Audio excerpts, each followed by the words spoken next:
Thank you for auditing the always positive new music review show hosted by a French professor who's been on something of a roller coaster with this new album by Run the Jewels, Cu4tro. You see, when I saw on Thursday that they were going to be releasing a new album, I sort of had a mental thought, like, clear the decks. My last review of Run the Jewels is basically the most important video in the history of this channel as far as getting viewers. If you're watching this, that was probably the first video that you saw.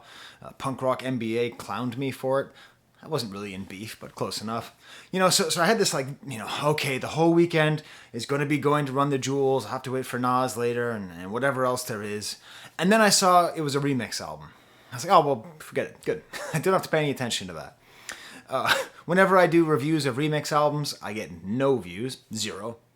If you're watching this, that's statistically shocking to me, because nobody cares about remix albums. I mean, people who like the music like the remix albums, but they're not serious. You're not supposed to really think about them. They're a mix between sort of like a cash grab and a nice way to expose people to other artists. But really, I mean, there's no artistic meaning. There's no greater message to them.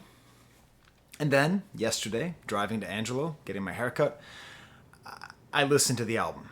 I listened to it with my son, and I realized this is not any remix album.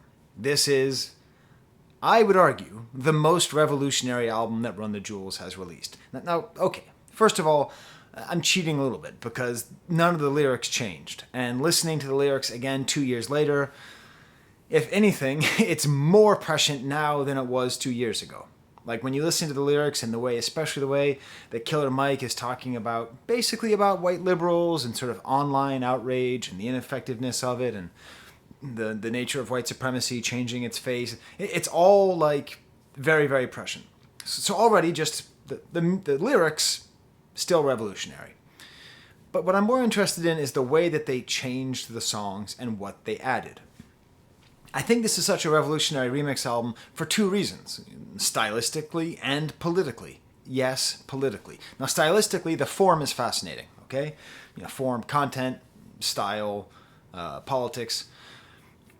The form, like most remixes, albums that they follow a pretty traditional thing. An artist will give their stems or give their mixes to another producer, and then usually that producer will make it longer, will add some electronic elements, might simplify something. They can be quite interesting. I'm not saying I don't like them, but usually the interest is minimal. This is the opposite. It took the music, it took a very high quality, masterfully produced, masterfully rapped rap album, and then turned it into a bizarre assemblage of styles and voices from Latin and South America, and Central America for that matter.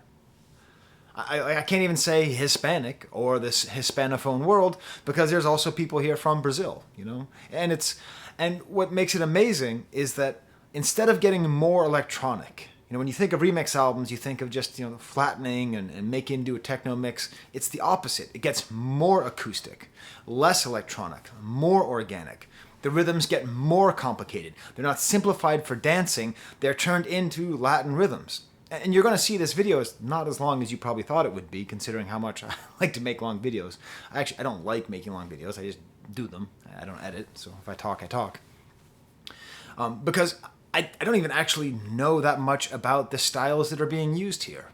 I mean, the amount of times I saw the word cumbia while looking up these artists, I sort of understand what cumbia is. That's this music form that started in Colombia and then passed on to Mexico. But I don't really get it. If it was in a lineup of different sounds from Mexico, I don't know how well I'd be able to differentiate it. But as somebody who appreciates art and appreciates what Run the Jewels did with this project, is they just completely exploded their album without losing its soul and then had it recreated in this new way. But politically is what interests me the most. There's a line from this album, one of my favorite lines from LP. Funny fact about a cage, it's never built for just one group. The newest, lowest on the totem pole, you've been used. So the idea that really the fight and I talked about this in my review of West Side Gun last week, the fight that we really need to be having is against white supremacy. And of course, African Americans suffer greatly from white supremacy. And of course, the struggle of people who speak Spanish globally, people who speak Spanish in America, Hispanic people, Latinx people, Latino, Latinas. I don't want to get in the argument about the term Latinx. Some people like it, some people don't.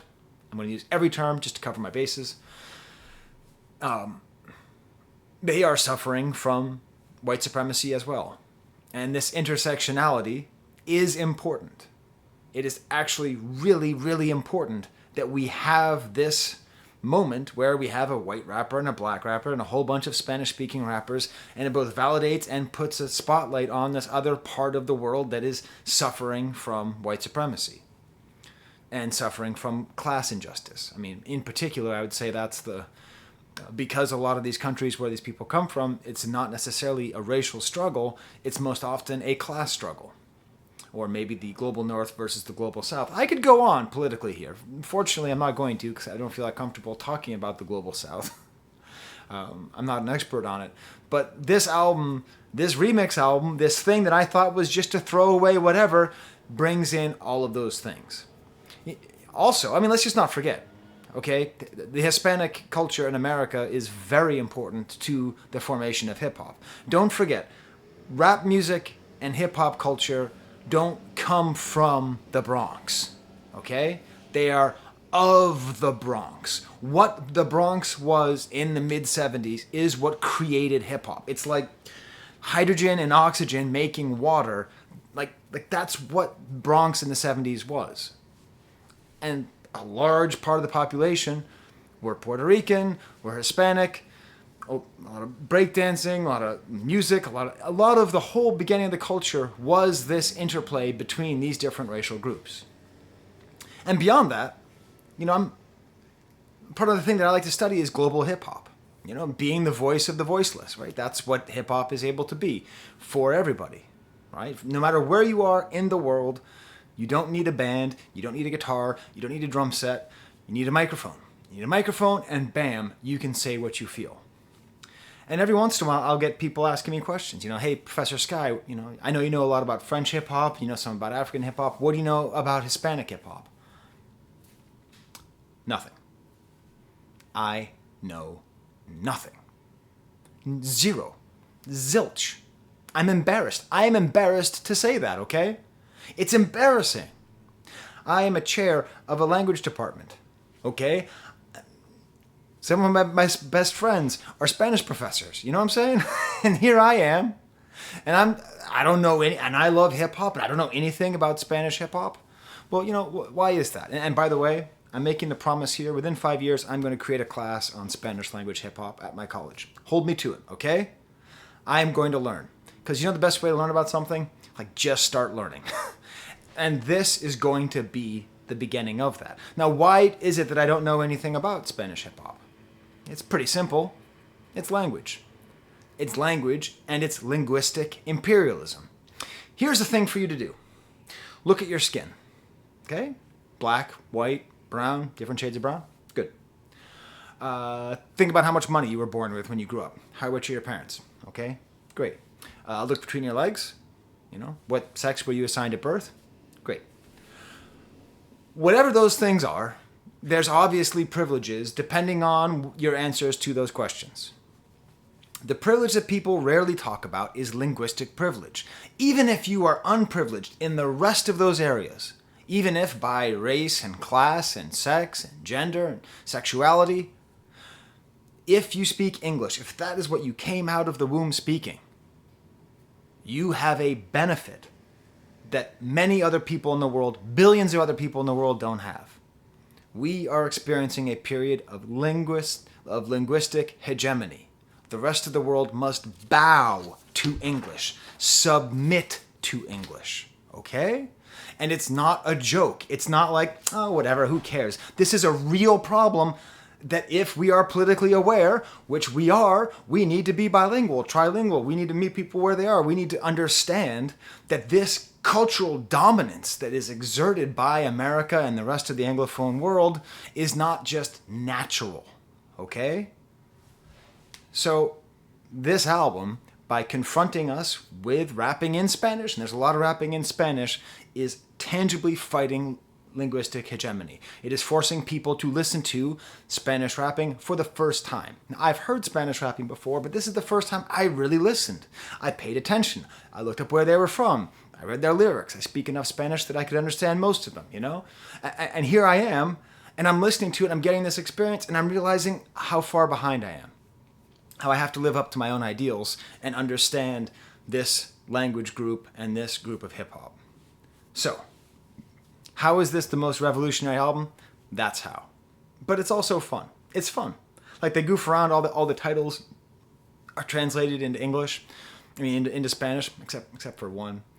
But, you know, it's fun. It's exciting. There's, like, so much musicality and virtuosity added in, like percussionists and guitar players and horn sections into this great music, and then all along bolstered by this understanding that we need to respect and understand and promote the Spanish language cultures within our borders and outside. Not for nothing, but this album came out the same day that Wakanda Forever came out. And Wakanda Forever basically does the same thing. Wakanda Forever highlights the similar struggle between the colonized people of South and Central America and the colonized people of Africa.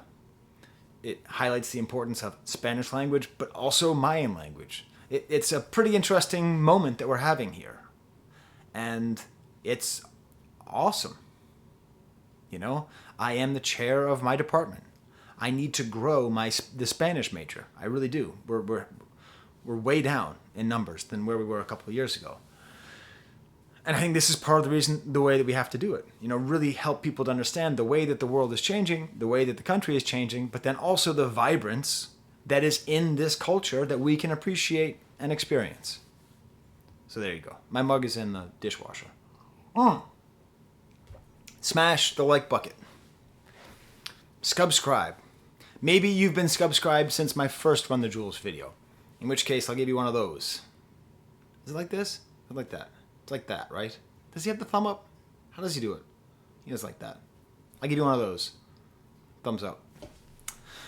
So let me give you a stamp. An example song from the album. Click above the... What is that? Bird of Paradise. Next to the banana. To hear the song Caminando en la Nieve. Or In la Nieve. V and B's are pronounced interchangeably in most Spanish countries, if not all. I remember once I had a friend who was Mexican in France, and we spoke in French together. And she kept on asking me, Qu'est-ce qu'il y a à boire? Qu'est-ce qu'il y a à boire? I was like, I don't know, beer, wine? And she was actually saying, what is there to see? Qu'est-ce qu'il y a à voir? But I heard it as boire, to drink. Okay, so we're getting back to the nieve here, walking in the snow. I like this example from this album because it's a good example of holding on to the original feel while imbuing it with more musicianship. So the traditional kind of Black Sabbath guitar line from the beginning, the sort of attacking sounds of this song from the original, and then just percussion is added and like whistling. And then it starts right off with this person named Pomps, who I believe, as far as I can tell, is Mexican. There's another singer with the same name who is Korean? Maybe she's Korean Mexican? I don't know. Most of these artists I couldn't find much here. And you know, like, I'm not even going to talk about the verses by LP or Killer Mike. They're great. They're still great. They work well. They're mixed in nicely. But it's these other people, like Acapella, who raps on here. He's from Venezuela. You know, and I have a student from Venezuela. She's in my French 1 class. I've been helping advising her, you know, for her next semester. And, you know, like, what do you have to say to a Venezuelan, by the way? What do you have to say to a Venezuelan? Okay. So you, depending on what side of the aisle you're on, so you're a communist, socialist, whatever's bad about the world is because of Venezuela? Or the other side? So everyone's misrepresenting Venezuela? You had that bad leader guy. What's his name? what do you know? What do you know of the people? Well, what do you know of the food? What do you know of the culture? What do you know of anything?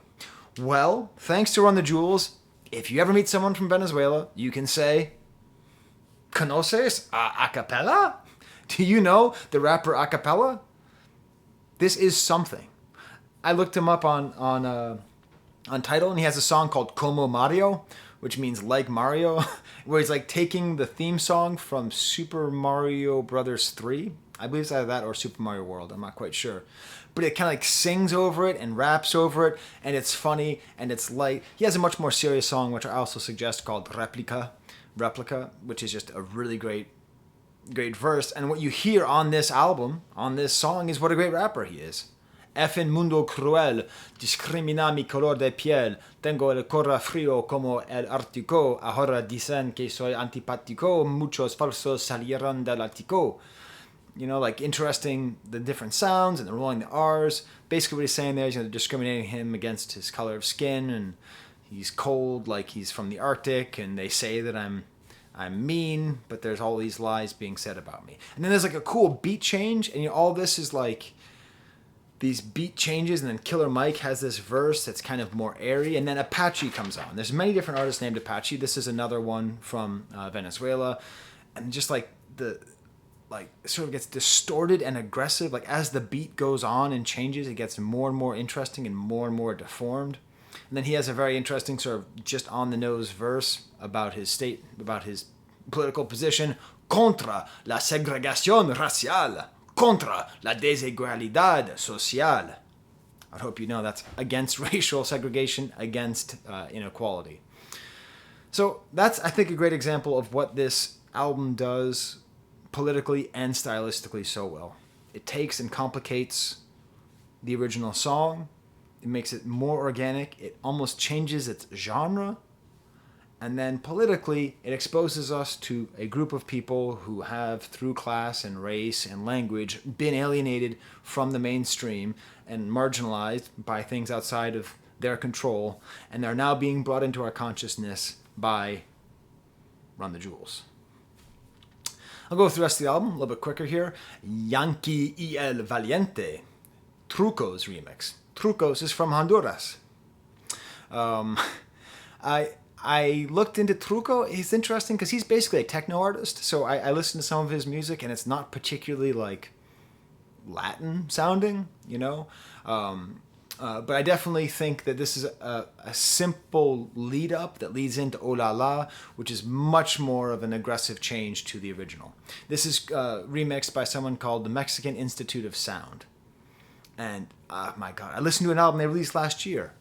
They're great, like very, very good mixture of traditional folky sounding Mexican sounds with traditional rhythms and beats. Like just a great mashup. Like if you can think about, okay, like what would it sound like? And I assume you don't know much about Mexican music either, so my assumptions come greatly from ignorance, but I'm speaking to you and you're probably ignorant too, so don't worry about it. Whatever you think, if you think, what would be a really cool way of mixing together traditional Mexican sounds with like a really great modern electronic producer? Like whatever you think that would sound like, track down Mexican Institute of Sound. Or just listen to what they did to Ooh La La. Because like they take the song and make it like, they add like these horns and like these sounds and just like Latin rhythms and just like, especially the horn use, and taking it from a super sort of like inverted sounding to like just kind of low, like a smoothness to this song that still feels very similar, but oh my God. And then we get Santa Fe Clan, who is this other rapper who I believe is from Mexico. He has a song I listen to called Por Mi Mexico, where he just really has a nice strong attack to it. And just the whole thing all together, it just flows so well. Next up is Fuera de Vista, again produced by Truco, featuring Baco Eco de Blues. This is the Brazilian. He has a song called I'm Sorry Jay-Z, Me Disculpa Jay-Z.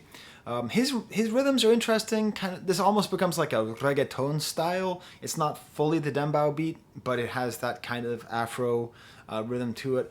And it's just this development of rhythmic possibilities. And what I like about this song is, in particular at the end, even though it starts off and it feels sort of much more traditional, by the end there's all these weird electronic sounds, kind of like crunchy, distorted sounds. Next up is a song which I am going to properly translate. The English word is Holy Kalama F, which they translated to Santa Calami F. Now, calamity in Spanish is calamidad. And there's many different ways of translating the F word into Spanish. So I'm going to go with my best bet and call it Santa Calamachinga. If you speak Spanish, tell me in the comments, how did I do?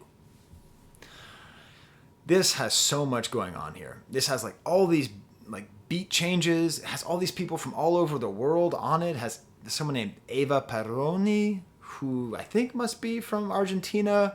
Chucho Llano, who's from Colombia. And just like all these beat changes, and it's maybe the most sort of busy sound. But one thing I particularly love is how accordion is mixed into it. And accordion is like such an important instrument. It's like when we think about like soulful instruments, you know, like music that like speaks to the soul. For so much of the world, the accordion is that instrument. Like they hear it and they don't hear something annoying. They hear something that remind like the smell of chocolate chip cookies, okay? Like that's how important the accordion is. So I love it when the accordion is featured like this, where it's just a little tiny note here, but it's a reminder of how important it is to Mexican music, German music, French music, just basically most of the world. Gunis contra et is really what I like about this one is it starts right off with someone singing in Spanish, Sara La Morena, who I looked her up, and she's like a Mexican singer who was adopted. I think that's really crucial to her development. And then when I listened to her music, it was like all traditional. Like she wasn't a rapper at all. She doesn't sound like this. She does not sound like this. I listened to the song Hasta la miel armaga. I don't know what that means. Something about honey, maybe. But here, she basically is acting almost like a rapper, almost like an R&B singer who's like trying on a little bit of rapping. But then just the musicianship with Orestes Gomez changing up the drums, a guy named Las Geronimo playing guitar, and then probably the best verse on the album, El Individuo, this Cuban rapper, who just, he's just great. I highly suggest listening to the song Dia Libre en el Yankee. Just a really cool song, and like I'm already excited because I'm already thinking about like how would I even teach a song about hip hop in Spanish? Dude, how easy would it be? Like Cuba? I can't spend a week explaining the history of Cuba. I can't spend a week teaching these kids about like how Cuba exists and what the rappers are rebelling against, how they're probably, and I don't know, I've never listened to a second of Cuban rap. They must be rapping against the injustice of their own government and the injustice of America's sanctions against its own government, right? Like, I bet Cuban rap is so interesting.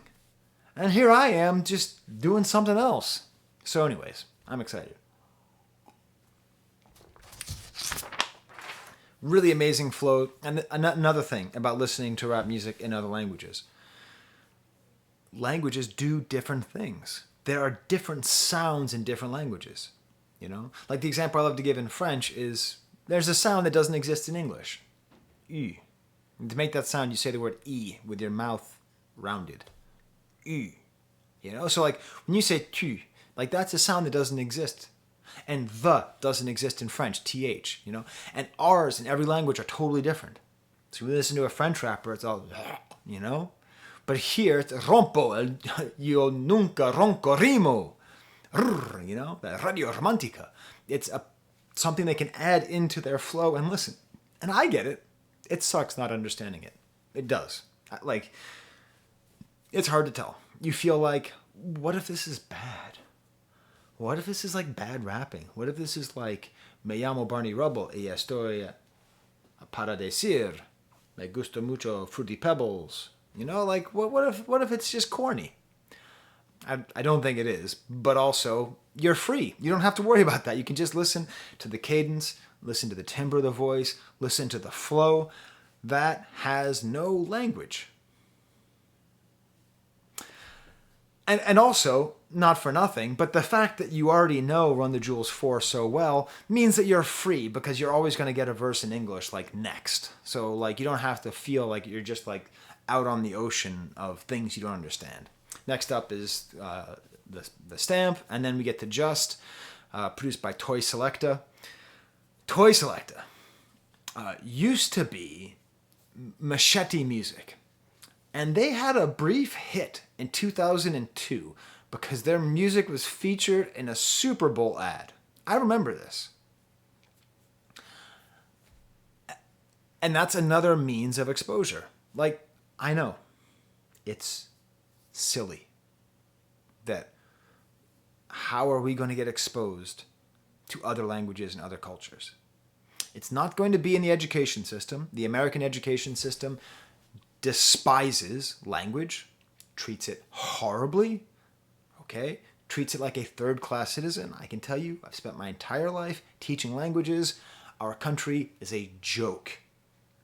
It is disgusting, okay? I wouldn't spit on the American flag, because I would never do that, but if I were a more passionate person, that's how bad we are at teaching languages and understanding the importance of linguistic diversity. Okay? So how does other languages come to us? Well, and the best way would be music like this, where you hear the music and you listen to it and you get exposed to it. But sometimes people just use it in a commercial and people go, oh, I like that. And so why not? I am in favor of that commercial. Interestingly enough, that song was also featured on the Amores Perros soundtrack, the Inarritu movie from 2000. I remember watching that in the movie theater. I remember hearing it. I remember hearing some Mexican rap and thinking, oh, they rap in Mexican? I was young and dumb. I probably didn't say Spanish. They rap in Mexican? Okay. And, that's like another method. Movies, commercials, however it is, I am for it. Because the system, the government, I'm going to sound crazy here, the system wants you monolingual, okay? Like whatever the man is that is encouraging ignorance of all sorts and keeping people in their place, making sure that we do not have a multilingual populace is for some reason highly desired by the forces that be. Jesus. Conspiracy theory. Look at all these slave masters posing on your dollar. I like the way that's repeated over and over again. I also like how Zac de la Rocha's a little bit downplayed. I mentioned in my last review that I've never liked Rage Against the Machine, and that got a lot of engagement. I'm just going to say it again so you can comment. Sky, how do you not like Rage Against the Machine? I don't know. I'm sure they're great. When they came up, it was just the wrong time for me, and just too many poser. The 90s were rough, man. You want to talk I know that we feel like we live in the time of like poser, fake woke, all that. I've been living with that my whole life. So there's a lot of that going on with Rage Against the Machine. But anyways, El Suelo Debajo, the Son Rompe Para version. This is just a really I love how they changed this, louder drums. It's brighter. There's marimba on here. This is a Mexican guy who produced this. And then I love just sort of really emphasizing how little I know. This was a description of what this artist is known to do. A fusion of cumbia. They integrate to their concept use of Mexican marimba music and traditional and their folkloric of their country and such other genres as danzón, rock, punk, ska, and others. So already in order for me to really understand what they're saying, I'm kind of out of my depth. Just with that basic idea. Tirando el Detonador, featuring a whole bunch of people. Lido Pimaniento, Javier Arce, Igor Calvera, produced by Mas Aya. What's interesting here is we have a couple people who live in Canada who are from Nicaragua. Canadian immigration policy sometimes is better for people, and so sometimes there's higher proportion of people in a country thanks to Canada's immigration policy. It's not quite as easy as just it's better. It's interesting. While I was driving my son, he had to go do some volunteering, and he was talking about how the brain drain in the rest of the world. And like, it really is true, you know, like most of the best and smartest people in the world from all these different countries are trying to get here. And like, they're just giving us more. Like, we're just getting more.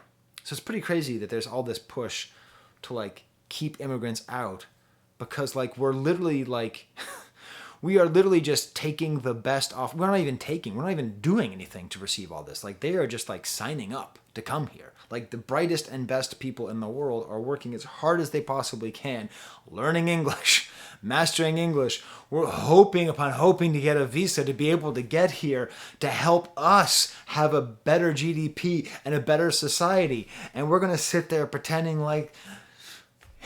Anyways. So I really like this song too, because it has this guy Gonzalez, who's this Mexican multi-instrumentalist. He's from Mars Volta. Just great crazy saxophone, so many layers. There's like double guitars and saxophone. Oh no, wait, I jumped a song. I'm sorry. I have a really bad headache today. That's why I'm drinking so much water. What I was saying was the next song is by Gonzalez. So that's the final song, Unas Palabras para el Pelotón de Fusilamiento. So this is really beautiful because as the outro track, these layers of saxophone and guitar are quite nice. And then we have Lin-Manuel Miranda, which I get it. Maybe you think this is like cheesy because Lin-Manuel Miranda is kind of cringe or whatever. I think he's great. He's a great artist. He's done a lot of good. Yeah, he was born in the United States. And his heritage is from the United States, but from the unincorporated territory that we refer to as Puerto Rico. But it's nice because at the end he's just sort of speaking. He's not really rapping. He's doing the outro that was in the previous album. Like, you know, or was it even the intro? I think it might have been the intro, wasn't it? Whatever it is, like the idea of the Yankee and the Brave as like a 70s TV show. He's just saying that straight up in Spanish. And then the whole thing closes with a very, very, very traditional sounding, I don't know, traditional sounding of what? That's part of the reason why this video is not an hour. It's only half an hour. But traditional folk music. It sounds Mexican to me, but I don't know. Maybe it's Colombian. Maybe it's Puerto Rican. I don't know. I just sort of singing over and over again, El Yankee, El Valiente. So, that's it. Oh, I missed a song. There we go. This was bugging me because I remember I wrote this down. The thing is, I was talking about the humility of ignorance. You know, that's the thing. So, like, I missed the song Nunca mirar hacia atrás. You know, don't look back. It makes it a lot more electronic. Very kind of delicate rhythms. And this is what I was talking about, like a description of this band. And I don't understand any of these words. A Colombian group based in Bogota that weds tropical, cumbia, vallenato, and champed rhythms to electro, reggae, and pop. Champeto rhythms, electro, reggae, and pop in a unique form of dance music. Like so many of these artists that are on here are already fusioning things together, and I don't understand the distinct parts that go into the fusion. So just what I hear is just a fusion of a fusion of a fusion. So there you go. There's my review of Run the Jewels Cu4tro or Cu4tro. And I'm happy that it exists, and I'm happy to listen to it. And if I'm being honest, I think I actually prefer it to the original. Maybe it's because I've listened to the original so much that I'm, you know, that's just hearing these other versions. But I love all the instrumentation, you know? Like I'm sort of like kind of dancing right now in my head thinking about some of the rhythms. So these are my Patreons. They give me money so I can buy music, which I really appreciate. And got a lot of Patreons going on here. You want to get yourself on this list? You can do it. All right. Until next time, aquí está el cámara.